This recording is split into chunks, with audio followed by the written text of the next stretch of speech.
साधारण मनुष्य कोणाला म्हणतात? ज्यांना काळ कळतो, वेळ कळतो, प्रसंग कळतो आणि समय कळतो यांना संत म्हणतात. ज्यांना काळ कळत नाही, ज्यांना वेळ कळत नाही, अरे बाबड्या घोड्या नको करू माझे बाबा. हो ना, ती म्हणते नमुना वेगळाच दिसायला आम्हाला. एकदम शांत बसा. ऐका ऐका ऐका, अजिबात घाबरू नका. कीर्तन झाल्याच्या नंतर सर्वांना मी तुम्हाला 1-1 रुपया देऊन जाणार आहे. अजिबात टेन्शन नाही. ऐका ऐका बबड्या, अजिबात तुम्ही फक्त माझ्याकडे बघत राहा. ऐका बबड्या, तुझं नाव काय? उभा राहा बिबल्या. वा वा, किती सुंदर मुलगा आहे. अरे उभा राहा.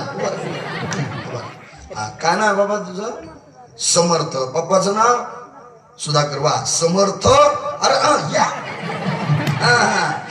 अजिबात घाबरून असं आता जिकडे करून उभा राहा असं मस्त. अजिबात टेन्शन घेऊ नको. तुला कीर्तन होस्तर उभा नाही करीत. ऐक, समर्थ सुधाकर राव जाधव. वा वा वा, कितीला बा?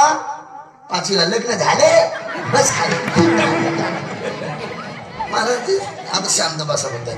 ऐका, ज्यांना काळ कळतो, ज्यांना वेळ कळती आणि प्रसंग कळतो यांना संत म्हणतात. ज्यांना काळ कळत नाही, वेळ कळत नाही, प्रसंग कळत नाही आणि समय कळत नाही यांना सर्वसाधारण मनुष्य म्हणतात. कारण का तर संतांना काय खावं, कसं बसावं, कसं वागावं आणि कसं जीवन जगावं हे संतांना कळत होतं, म्हणून त्यांना संत म्हणतात. आपल्याला कसं बसावं, कसं वागावं आणि कसं जगावं हे आपल्याला कळत नाही, म्हणून आपल्याला सर्वसाधारण मनुष्य म्हणतात. कारण का तर माझ्या जगद्गुरु तुकोबरायला काळ कळत होता, वेळ कळत होता, प्रसंग कळत होता आणि समय कळत होता.